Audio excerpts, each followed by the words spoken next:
खून बह चुका है। लगता है गोली काफी देर पहले चली थी।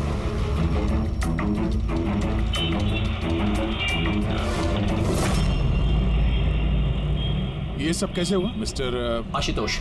अच्छा, और इनका नाम क्या है? ये मेरी बीवी, मेरी वाइफ सूची। मेरा मतलब है मेरी एक्स वाइफ सूची।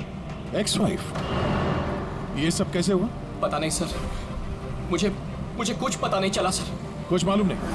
तुम्हारी एक्स वाइफ तुम्हारे बगल वाली सीट पे बैठी थी, उस पर गोली चली और तुम्हें कुछ मालूम नहीं? कैसे हो सकता है? मेरा आशु कभी झूठ नहीं बोलता।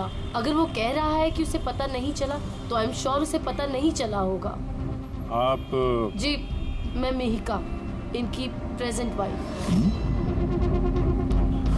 मिस्टर आशुतोष, जब सूची को गोली लगी और पिछली सीट का शीशा टूटा तो आवाज तो आई होगी, और आप कह रहे हैं आपको कुछ मालूम नहीं पड़ा? कैसे? दरअसल गाड़ी में म्यूजिक तेज चल रहा था और सूची सो रही थी सर। मुझे कुछ पता नहीं चला।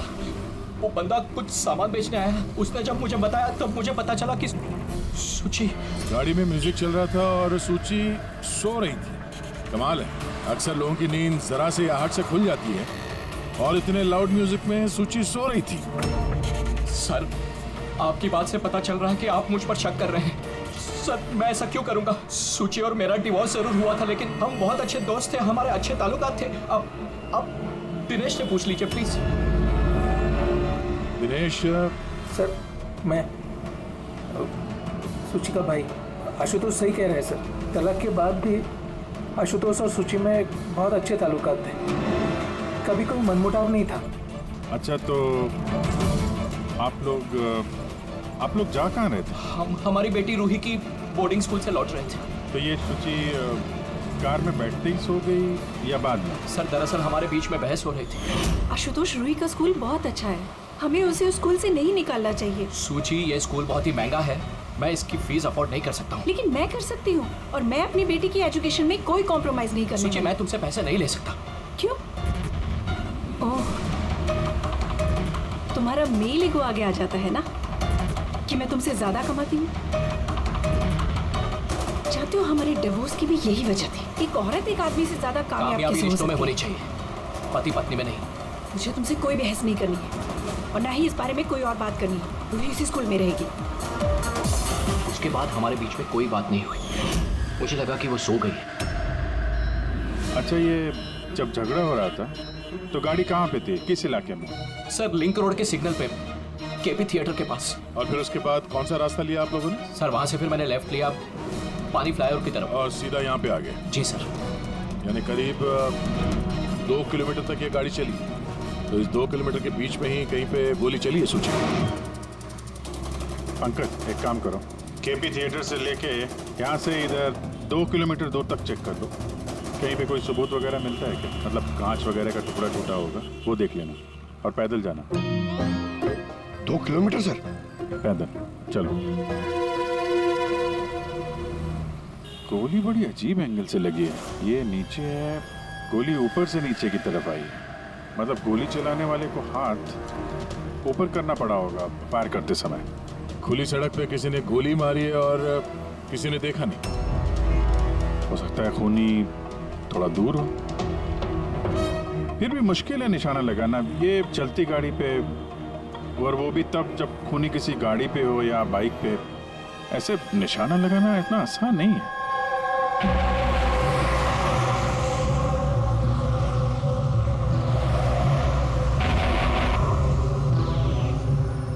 रास्ते में कहीं पे गाड़ी रोकी थी तुमने? सिग्नल पे रोकी थी सर, बस, और कहीं नहीं। अगर सिग्नल पे किसी ने गोली चलाई हो या फिर कहीं और से भी गोली चलाई हो तो वो निशाना लगाने के लिए वक्त तो लगेगा। तो किसी ने गोली मारते हुए किसी को देखा कैसे नहीं? हेलो, हाँ सर, ठीक है सर, हम लोग पहुंच रहे हैं। क्या हुआ? एसीपी साहब का फोन था, एक और लाश मिली है कामरे ब्रिज के नीचे।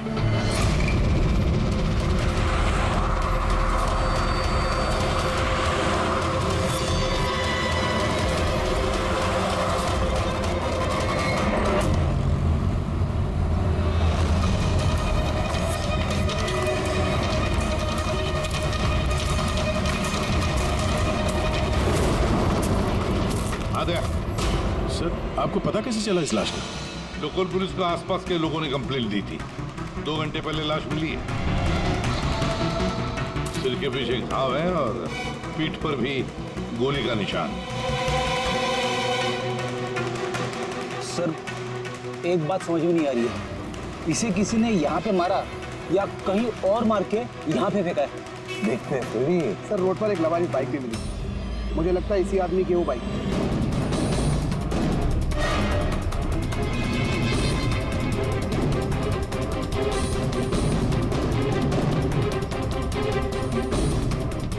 Skid mark. सर ऐसा लगता है ये आदमी बाइक पे जा रहा होगा, किसी ने पीछे से गोली मार दी, डिसबैलेंस हो गया, गाड़ी बाइक स्किड होके किसी चीज से यहाँ पे टकराई होगी और उसकी बॉडी यहाँ नीचे गिर गई। सर पे चोट उस वक्त लग गया होगा।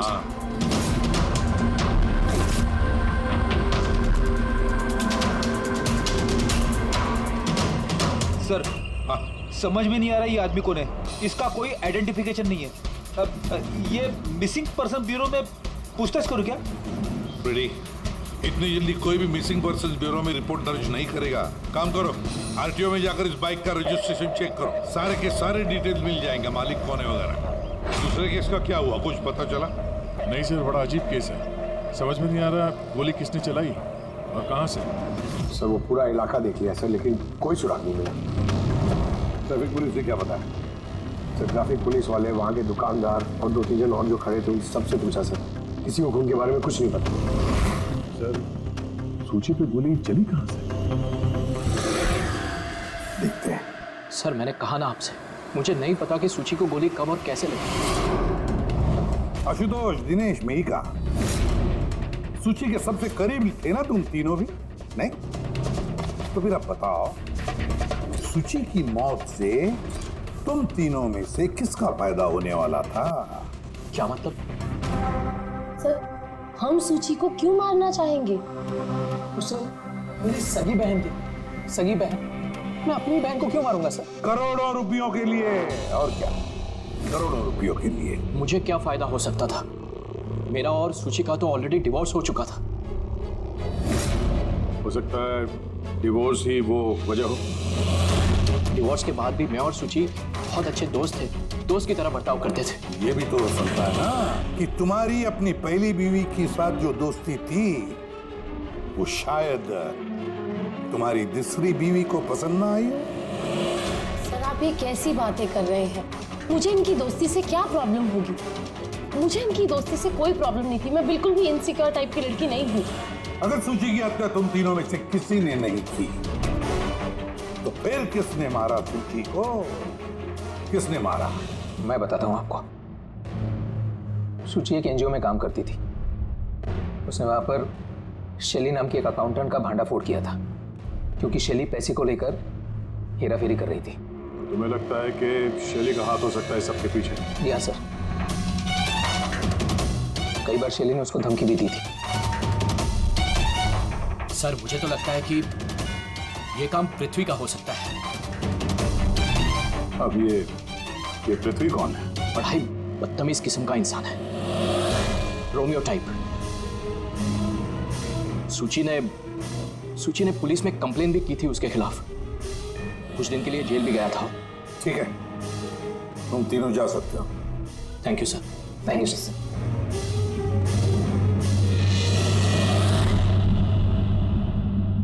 सर ये तीनों गड़बड़ लग रहे हैं। इन तीनों पर कड़ी नजर रखो। होता तो शैली और पृथ्वी दोनों को ब्यूरो बुला लेते हैं। सर, आरटीओ से बाइक के मालिक का पता चल गया। सर पृथ्वी और शैली का फोन अनरीचेबल आ रहा है, तो मैंने फ्रेडी से कहा है उनकी मोबाइल फोन को ट्रेस करने के लिए। ये तो हमारा डिलीवरी बॉय विवेक है। सर हमारी बाइक ज्यादातर यही चलाता था। सर इससे किसने मार दिया? वही पता करने की कोशिश कर रहा है। अच्छा, इस विवेक की किसी के साथ कोई दुश्मनी थी क्या? नहीं सर, ये तो बहुत ही सीधा साधा शरीफ लड़का था। कब से काम कर रहा था वो यहाँ पे? पिछले 1 महीने से राजस्थान से आया था। सर बहुत मेहनती था। सर ये तो यहाँ शहर में किसी को जानता भी नहीं था। ये कहाँ जा रहा था डिलीवरी करने? कहीं नहीं सर। सर छुट्टी थी आज उसकी, इसलिए मेरी बाइक लेकर घूमने के लिए गया था। अच्छा, उसका घर का एड्रेस दे सकते हैं जरा? सर उसका घर का एड्रेस नहीं है, वो यहीं शॉप में सोता था। उसका सामान वगैरह कुछ? सर ये उसका एक बक्सा है। ये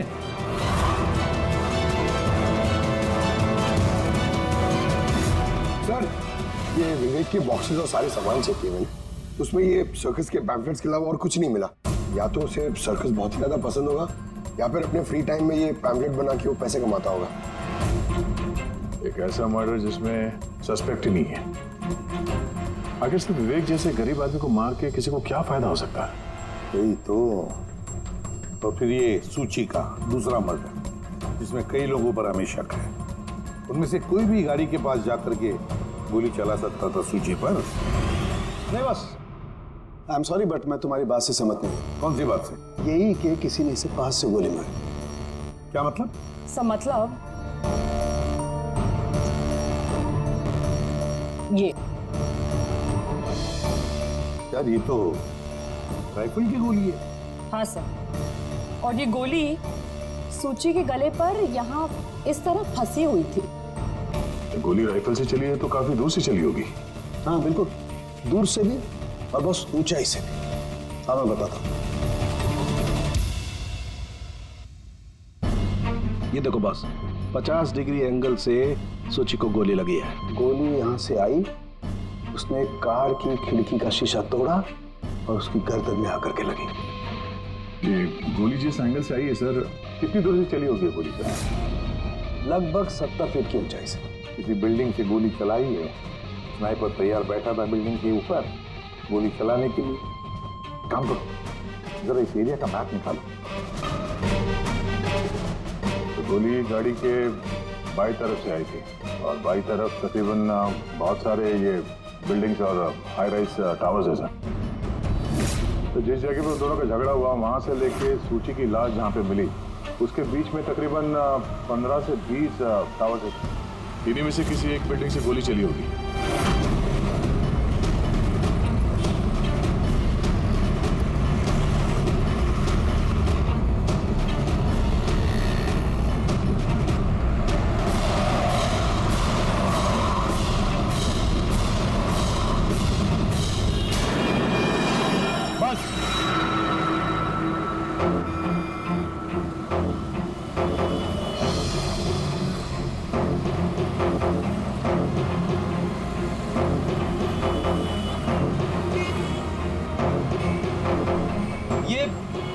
अभिजीत सर के हाथ में क्या?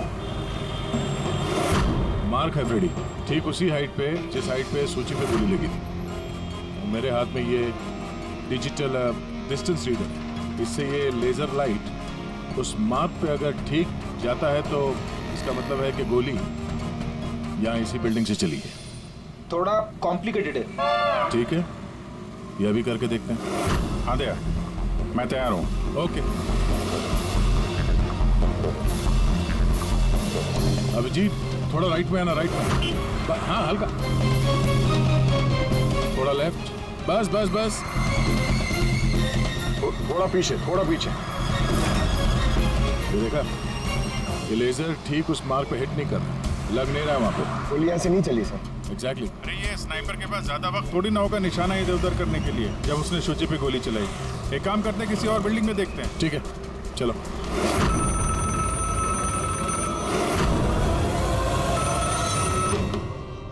हेलो। हाँ हेलो, क्या ये फैंटेसी सर्कस जयपुर राजस्थान का ऑफिस है? जी हाँ, बोलिए। देखिए मैं मुंबई सीआईडी से एसीपी प्रद्युमन बोल रहा हूँ। क्या आपके यहाँ कोई विवेक काम करता था? हाँ हाँ, जानता हूँ विवेक को, वो इसी सर्कस में काम करता था। क्या हो गया? क्या काम करता था वो, कुछ बता सकते हैं? देखिए साहब, अगर सारा दिन आपसे फोन पे लगा रहूंगा ना तो मेरा शो कैंसिल हो जाएगा। मैं आपकी बात अपने मालिक को बोलता हूँ, वो आपको कॉल करेंगे, समझे? हेलो।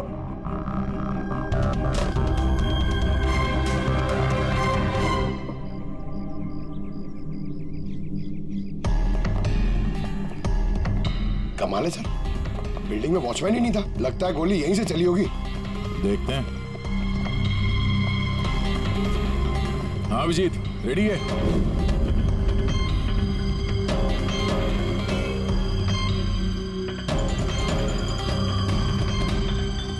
नहीं अभिजीत, यहां से निशाना कुछ ठीक से लग नहीं रहा। थोड़ा राइट में आना, राइट में।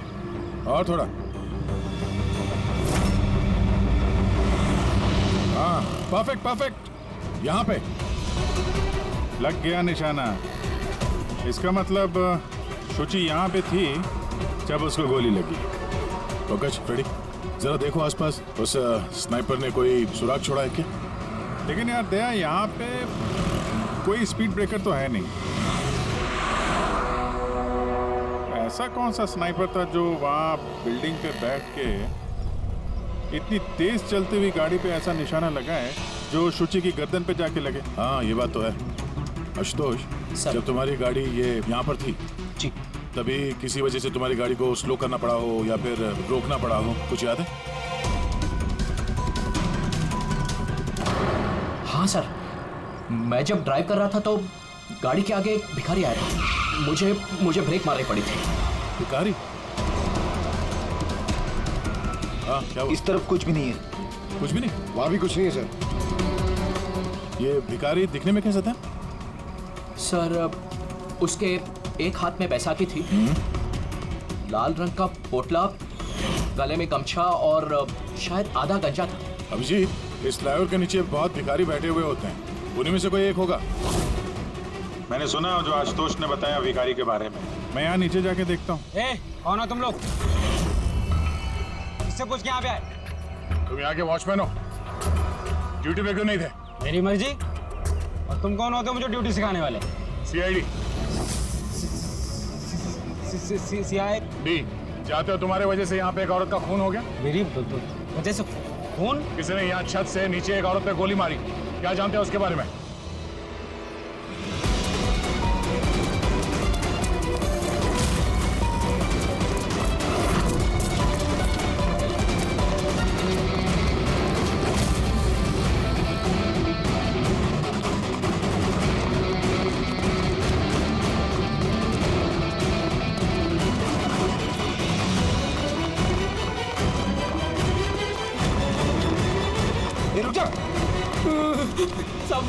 मैंने कुछ नहीं किया सब मैंने कुछ नहीं किया सब मुझे छोड़ दो। कुछ नहीं किया तो भागा क्यों? मैं डर गया था साहब। What? क्यों डर गया था? क्या जानता है इस खून के बारे में? साहब, मैंने पैसे लिए थे लेकिन उसने ये नहीं बताया था कि वो किसी का खून करने वाला है साहब। कौन था वो आदमी? पहले कभी देखा नहीं साहब। उसने बोला कि वो बिल्डिंग के छत पे अपनी गर्लफ्रेंड को प्रपोज करने वाला है साहब। उसने 2 घंटे को 15,000 रुपए दिए थे साहब। मैंने तो इतने 1 महीने में भी नहीं कमाए साहब। उसने हेलमेट पहन रखा था और चश्मा लगाया हुआ था।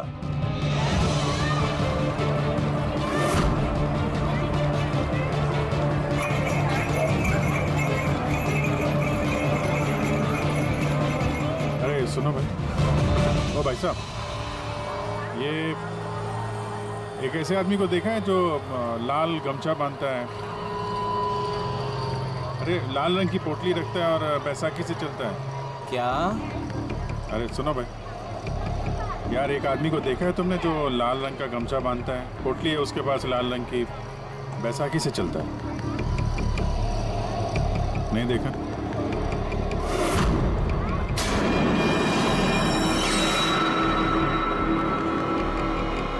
अरे सुनना जरा, अरे सुनो भाई, बात करनी है यार। अरे ए, क्या कर रहा है भाई?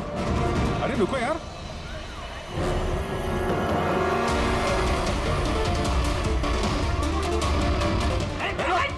अरे मैंने कुछ नहीं किया है। अरे मैं भिखारी हूँ, मेरे पास पैसे कुछ भी नहीं है। अरे कौन हो? छोड़ दो मुझे। अपाहिज होने का नाटक कर रहा है। तुझे मालूम है बिना पैर के आदमी कैसे जीता है? अरे कौन हो तुम? क्या चाहते हो? मेरे पास पैसे नहीं से नहीं, मैं रास्ते का भिखारी नहीं बन के जीता। तो जानबूझ के उस लाल वाली गाड़ी के नीचे गिरा था ना? कौन सी लाल गाड़ी? मैं किसी गाड़ी के आगे ले आया। साहब, क्या दादागिरी है? आप इसे छोड़ दीजिए वरना ठीक नहीं होगा। मैं बता देता हूँ। पीछे CID से हूँ मैं। किधर जरा, हाँ? शराफत से बता दे वरना मैं अपने पे आ गया तो बहुत भारी पड़ेगा। नहीं साहब, आप पक्का CID से तो बताता हूँ। वो एक आदमी ने मुझे पैसा दिया था ये सब करने के लिए, और उसने कहा था कि जैसे ही लाल गाड़ी आती है तुम उसके आगे गिर जाना। तो मैं गिर गया साहब। तुझे पता कैसे चला कि लाल गाड़ी कब आएगी? वो छत पे एक आदमी खड़ा रह के इशारा करने वाला था। जैसे उसने इशारा करना, मैं गाड़ी के आगे गिरना, ऐसा हमारा प्लान था साहब। तुझे मालूम है एक औरत का खून हो गया तेरे इस प्लान के चक्कर में? मुझे माफ कर दो, मैं रास्ते का भिखारी हूँ, देखो मेरी हालत कैसी है साहब, मुझे छोड़ दो। चल ये बता वो आदमी कैसा था दिखने में? नहीं वो साहब मोटरसाइकिल पे आया था, हेलमेट पहने हुआ था, तो चेहरा दिखाई नहीं दिया। अरे यार कुछ तो देखा होगा, कुछ सुना होगा तूने? उसका फोन आया था, सामने वाले ने कहा था कि जल्दी जल्दी मिलने आओ, तो हाँ तो उसने कहा था कि मैं पहुंचता हूँ। कहाँ पहुंचने का बोला था, कुछ याद है, कुछ सुना तूने? हाँ याद आया, भांडुप मिल। हाँ भांडुप मिल, भांडुप मिल, अच्छा ठीक है वापस आ जा, मैं सर को इन्फॉर्म करता हूँ। Okay sir. हाँ अभिजीत भांडुप मिल से वापस आ रहा है। उसका कहना है कि मिल एकदम सुनसान पड़ा है, कोई सुराग हाथ में लगा उसके। खूनी तो वहीं पे भाग कर गया होगा, हो सकता है अभिजीत पहुंचने से पहले वहां से गायब हो गया। पंकज, हाँ सर। पंकज एक काम करो, जिस वक्त सूची को गोली लगी थी उस वक्त उस एरिया में कितने मोबाइल फोन एक्टिव थे पता लगाओ, स्नाइपर का फोन उसी में से एक हो सकता है। चल हाँ। पंकज ये भी देखना कि उनमें से कितने लोग भांडुप मिल गए थे। सर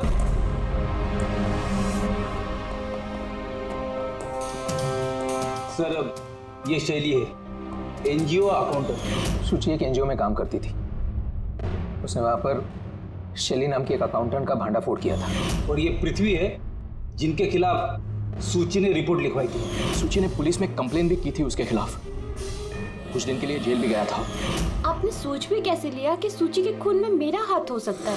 हाँ सर, मैंने भी ऐसा कुछ नहीं किया, मैंने किसी का मर्डर नहीं किया सर। शैली तुम्हारी नौकरी चली गई थी सूची के वजह से, और उसके बाद से तुम्हें अभी तक कोई नौकरी मिली नहीं। उधार के पैसे ले लेके घर का खर्चा चला रही हो तुम, हाँ?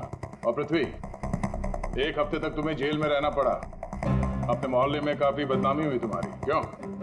तो क्या हुआ? अगर मुझे बदनामी का इतना डर होता तो मैं अपना घर बदल लेता, मर्डर थोड़ी ना करूंगा मैं किसी का। एंड सर ऐसा नहीं है कि मुझे कोई जॉब नहीं मिल रही है, इट्स जस्ट लाइक कि मुझे मेरे लायक कोई जॉब नहीं मिल रही है, इस वजह से मैं कहीं ज्वाइन नहीं कर रही हूँ। आपको आशुतोष और उसकी नई पत्नी मिहिका से पूछताछ करनी चाहिए। वो आपस में खुश नहीं है लेकिन दिखावा करते। आशुतोष तो सूची के पास वापस जाना चाहता, शायद मिहिका ने इसीलिए। एंड सर सूची की ना उसके भाई दिनेश से भी नहीं बनती थी, हमेशा ना फोन पे उससे झगड़ती ही रहती थी। अच्छा, और किस बात को लेके होता था ये झगड़ा इन दोनों भाई बहन के बीच? एक्चुअली सर दिनेश ने आशुतोष को धमकी दी थी कि सूची से दूर रहे, शायद सूची को यही अच्छा नहीं लगा होगा। इन एक बार सूची ने मुझे ये भी बताया था कि मिहिका जलती है उसकी और आशुतोष की दोस्ती से। 100% इन्हीं में से किसी एक ने उसका मर्डर किया। हाँ सर। अच्छा ठीक है, जा सकते हो तुम दोनों, लेकिन एक बात अच्छी तरह से याद रखना, जब तक इन्वेस्टिगेशन पूरा नहीं होता ये शहर छोड़कर तुम कहीं नहीं जाओगे। इस केस में किसी की बातों का भरोसा नहीं हो रहा सर, ऐसा लगता है कि सब के सब झूठ ही बोल रहे हैं। हाँ, पर यार जो भी है उसने बड़ी लंबी प्लानिंग की है। पहले भिखारी को पैसे दिए, फिर वॉचमैन को हायर किया, फिर स्नाइपर को हायर किया, तो सही वक्त मिलते ही सूची को उड़ा दिया। सर, हाँ सर जिस वक्त सूची को गोली चली थी सर, उस वक्त ब्रिज के आसपास 2000 लोगों के मोबाइल एक्टिव थे। तो उसमें से कौन सा मोबाइल फोन भांडुप मिल की तरफ गया देखा? एक फोन गया था सर उस तरफ, लेकिन वो प्राइवेट नंबर है तो वो ट्रैक नहीं हो पाया। और क्या बता सकते हो इस नंबर के बारे में? यही सर कि वो मिल तक गया लेकिन रुका नहीं, वो सीधे चला गया कामरी ब्रिज की तरफ और फिर वहां से सिग्नल चला गया सर। कामरी ब्रिज? विवेक की लाश भी तो हमें उसी ब्रिज पर नहीं मिली थी, ये कोई कॉन्सिडेंस तो नहीं हो सकता? राजस्थान में फोन कर दे विवेक के गांव, पुलिस वालों को क्या इंफॉर्मेशन मिले उसके बारे में देखते हैं। ये विवेक भी तो खूनी हो सकता है। किसी ने विवेक का खून कर दिया, एक खूनी का खून। कुछ भी हो सकता है फ्रेडी, इस केस में कुछ भी हो सकता है।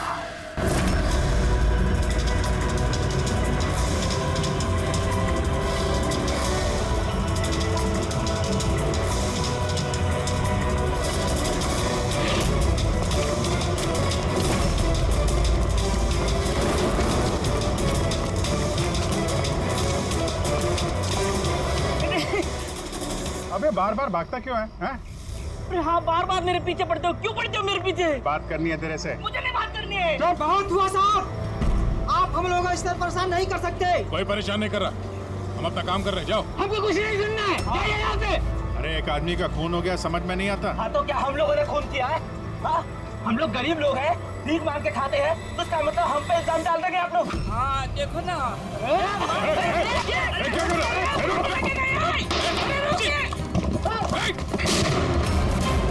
अभिजीत, तुम ठीक हो? थोड़ा सा। ओह नो, पत्थर लग गया है। क्या किया तुम लोगों ने? हाँ? ये देख, याद इसने पैसे दिए थे तुम्हें? इसका भी खून हो गया? हाँ मर गया ये, ध्यान से देख। क्या ये वही आदमी है जिसने तुझे बोला था कार के आगे गिरने के लिए? जरा जूम करो।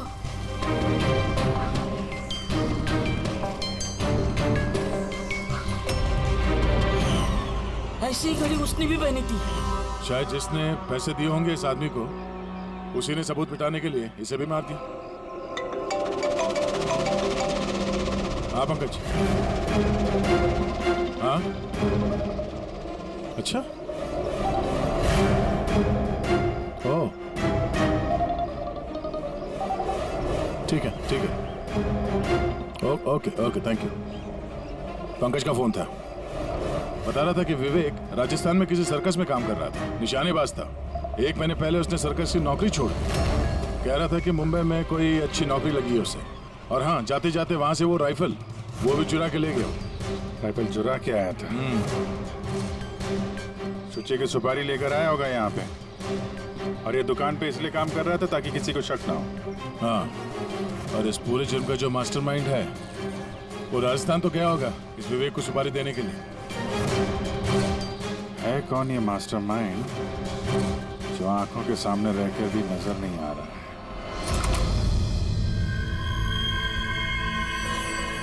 अरे मिस्टर आशु। सर आप लोग यहाँ? मिस्टर आशु, उस आदमी का पता चल गया है जिसने सुची पे गोली चलाई थी। वाह, दैट्स अ ग्रेट न्यूज़। आपने पकड़ लिया उसे? विवेक नाम है उसका। आप लोग किसी विवेक को जानते हो? नहीं तो। कमाल है, आप किसी विवेक को नहीं जानते हो, मगर 15 बार कॉल किया आपने अपने मोबाइल से। क्या?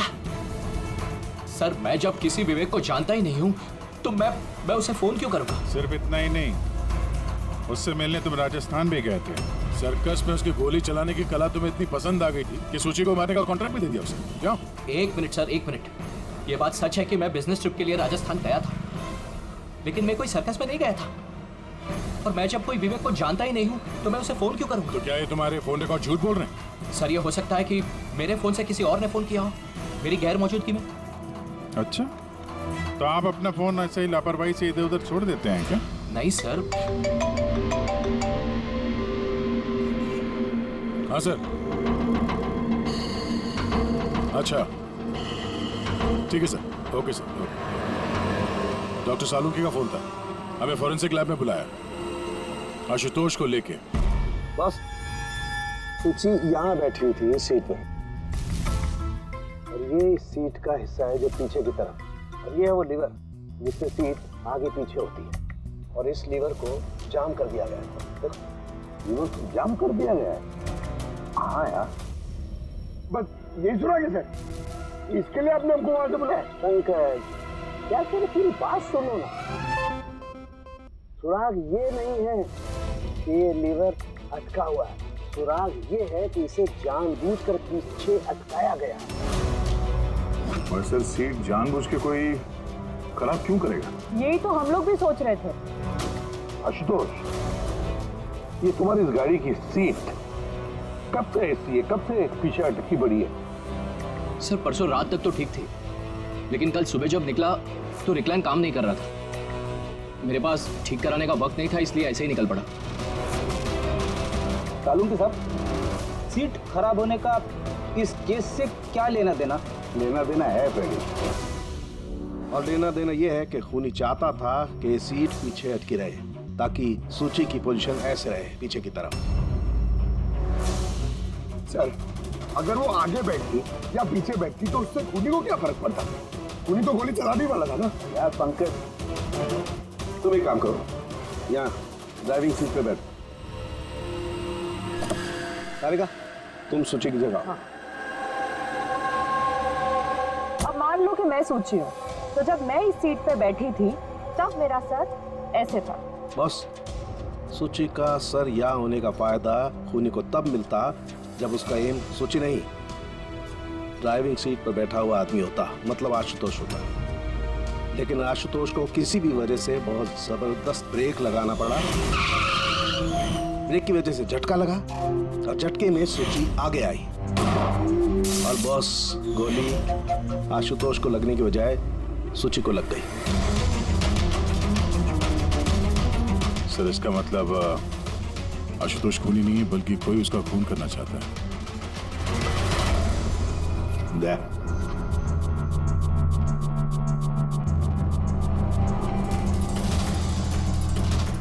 आशुतोष जी सर। सर एक बात बताओ, तुम्हारा कोई दुश्मन है? कोई ऐसा दुश्मन जो तुम्हारी जान लेना चाहता है? याद करके बताओ, सोचो। नहीं सर, मेरी किसी से कोई दुश्मनी नहीं है। नहीं, कैसे आशुतोष, कोई तो होना चाहिए जिसने उतनी प्लानिंग की है तुम्हारी जान लेने की, सीट को भी जाम कर दिया। नहीं सर, ये हो ही नहीं सकता, क्योंकि ये गाड़ी की एक ही चाबी है और वो चाबी हमेशा मेरे पास ही रहती है। मुझे तो खुद समझ में नहीं आता सर कि ये सब क्या हो रहा है। कोई बात नहीं आशुतोष, वो जो कोई भी है हम पता करने की कोशिश करेंगे कि कौन है वो जो तुम्हें मारना चाहता है। ठीक है, चलो चलते हैं, आ जाओ। जी सर। सर हमने आशुतोष को जाने क्यों दिया? अगर खूनी ने फिर से हमला कर दिया तो? देखते रहना पंकज, अब हम आशुतोष की हर मूवमेंट को ट्रैक करेंगे, हर बात हमें सुनाई पड़ेगी। सर वो किसे? ट्रांसमीटर बग जो लगाया है।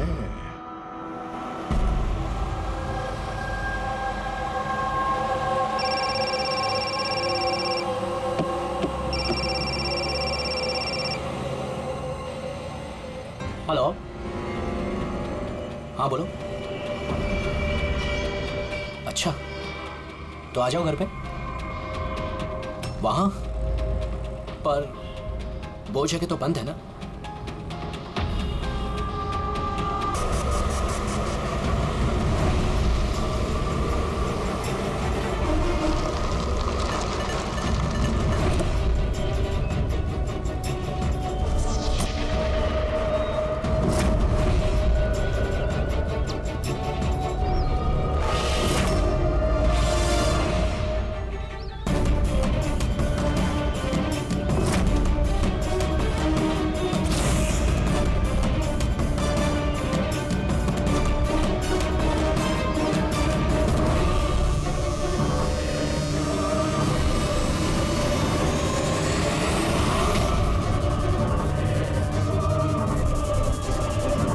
क्या कर रहे हो? गन?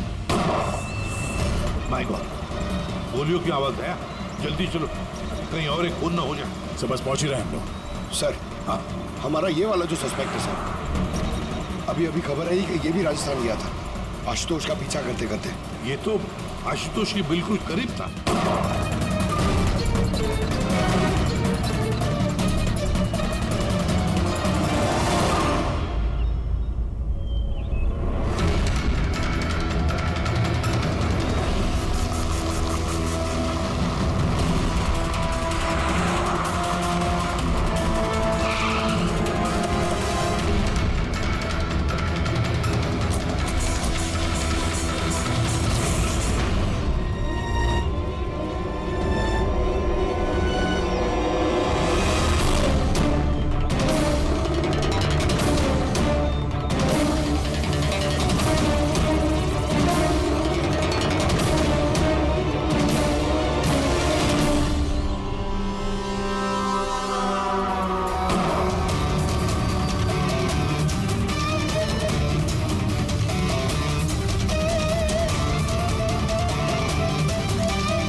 दिनेश, सर मैं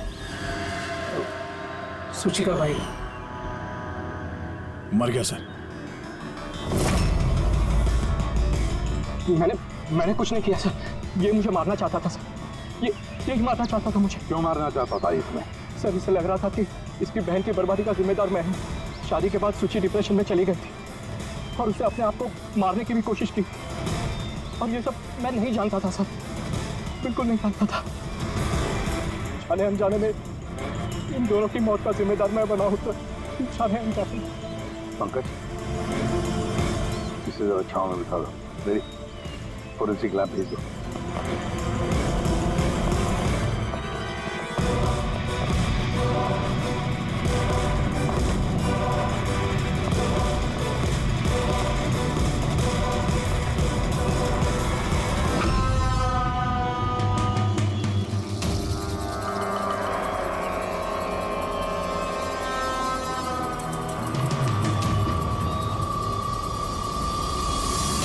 कहानी में नया ट्विस्ट। Ashutosh,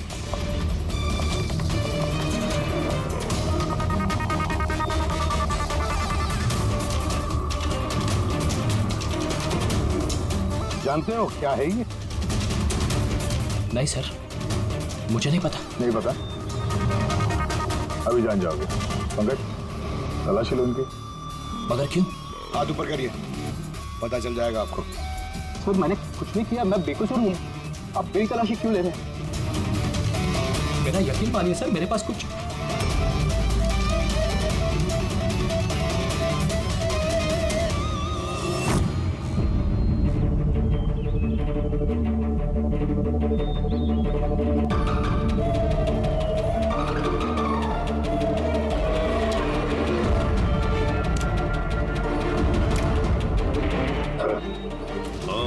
rubber bullets. मुझे नहीं पता सर, इससे क्या साबित होता है? क्या साबित होता है? हा? तुमने इस गन से दिनेश का खून किया, असली बुलेट से। हा? तो फिर ये गन कैसे आई तुम्हारे पास? और वो नकली रबर बुलेट कैसे फायर हुआ और कब?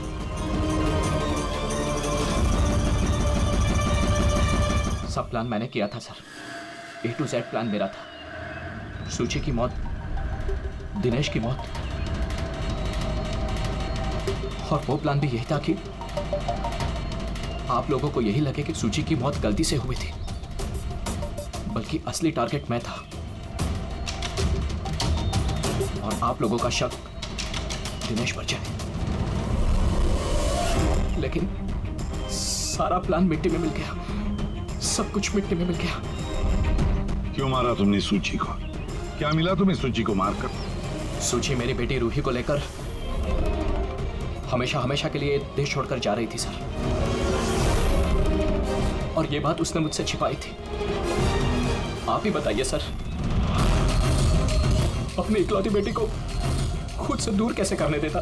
और इसलिए तुमने विवेक को, उस शार्प शूटर को पैसे दिए अपनी बीवी सूची की जान लेने के लिए, और जैसे उसने काम खत्म कर दिया तुमने उसे भी मार डाला। तुमने दिनेश को ऐसा क्या कहा कि वो तुम्हें मारने के लिए यहाँ पर आ गया? मैंने मिहिका को दिनेश के पास भेजा था। क्या?